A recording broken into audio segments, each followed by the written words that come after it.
Assalamualaikum. Hi, today I'm going to present about the current application of Sukuk in Malaysia. The Islamic finance landscape in Malaysia has undergone a significant growth and innovation, with Sukuk emerging as one of its key financial instruments. Sukuk has gained a widespread of attention not only in the region but also globally in the Muslim society. Malaysia, being one of the pioneering force in Islamic finance, has positioned itself in the forefront of Sukuk. Initially, Sukuk was introduced to be a Sharia-compliant alternative to a conventional bond. Next, I will present about the author's argument about the topic. Based on the articles, the author stated that as one of the pioneering countries to have applied Sukuk in the banking system, Malaysia has been leading the way in making the system that was used around the world today. But there is some problem that the author seems to fail to acknowledge in applying Sukuk system. For example, it is hard to attract foreign investors, especially non-Muslim investors, due to problems like strict Sharia guidelines and credit risk for Sukuk issuer. I will present the purpose of the studies. The first one is to assess the growth and development of Sukuk in Malaysia. The second one, to examine the regulatory and legal framework of Sukuk. The third one is to analyse the economic impact through the application of Sukuk. The fourth one is to compare Sukuk with conventional bond instrument. The fifth one is to acknowledge the challenges faced in the Sukuk market. The next one is to explore future trends and innovation in Sukuk. Besides that, to understand the role of Sukuk in infrastructure development and economic growth. Other than that, to evaluate the effectiveness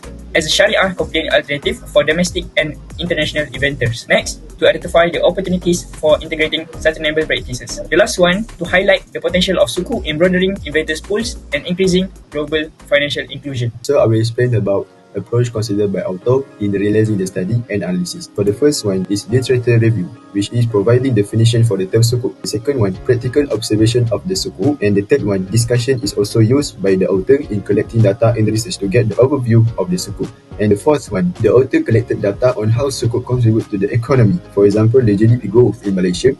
And author also acknowledged the limitation and challenge faced in the Sukuk market, such as the potential bias. And we move on to the next content, which is analysis. The author used various methods in analyzing the data. For example, the comparison between bond and Sukuk, and systematic graph is also used to show Sukuk investor trends and allocation. And Sukuk issuance has been influenced by factors like global economic growth and sovereign liquidity needs. Our country, Malaysia, issue the most Sukuk globally by having the chart and table to ease us to understand that.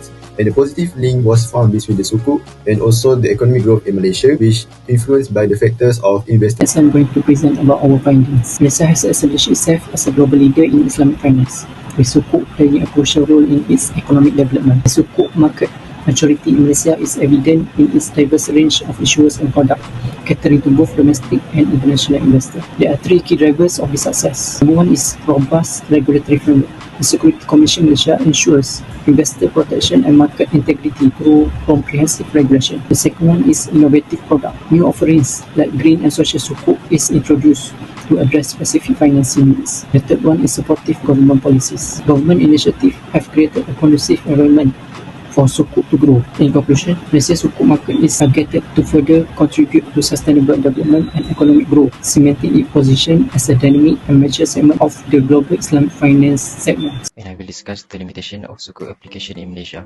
Although Sukuk has gained global recognition as Sharia-compliant financial instrument, it faces several challenges that slow its growth. First, limited investor base. One of the biggest challenges for Sukuk is its limitation investor base. Sukuk primarily attracts Islamic investors who align their investment with Sharia principle. Conventional global investors, on the other hand, may avoid Sukuk due to lack of familiarity and understanding. For example, if a Sukuk is issued in Malaysia, most buyers likely from GCC country or Southeast Asia. From the US or Europe might overlook it, preferring traditional bonds. This limits the market potential of Sukuk globally. Second, regulatory challenge. Another issue is regulatory challenge. Different countries have varying rule and interpretation of Sharia principle, making cross-border Sukuk issuance complex. Third, standardization issues. The lack of standardization in Sharia compliance is another limitation. Different scholars and institutions have diverse interpretation of what is permissible under Sharia. For example, Sukuk structured with murabaha may be approved in one country but questioned in another. This can cause delay and confusion, making Sukuk less appealing to investors seeking clarity. Fourth, liquidity constraints. Next, we have liquidity constraint. The secondary market for Sukuk is underdeveloped compared to conventional bond. Fifth, high issuance cost. Sukuk issuance is more often expensive than traditional bond due to its complexity. Issuer must comply with Sharia principle, which require additional review, legal check, and structuring. Sixth, market awareness. Finally, limitation market awareness is a challenge. Many potential investors, especially outside Islamic region, are unaware of Sukuk or misunderstand its purpose. For instance, a group of European investors may reject Sukuk because they believe it's only for Muslim or think it's of a lower return compared to conventional bonds. This lack of understanding slows of growth of the Sukuk market.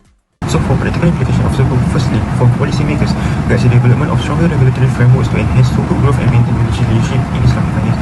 Second, for investors, position Sukuk as Sharia-compliant, sustainable alternative to conventional bonds, appealing to ethical and socially conscious investors. Thirdly, economic benefits, facilitates infrastructure development, drive economic growth, and diversifies funding sources for government and companies. For the conclusion, I divide it into 4 points, which is, firstly, key role in Islamic finance. Sukuk is a cornerstone of Malaysia's Islamic finance system used for financing infrastructure and corporate projects.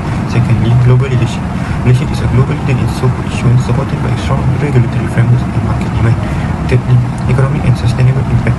Sukuk drives economic development, supports sustainability through green Sukuk, and diversifies funding streams. Lastly, challenges and future opportunities. Addressing high costs and structural complexities through innovation will further enhance Sukuk's global accessibility and impact.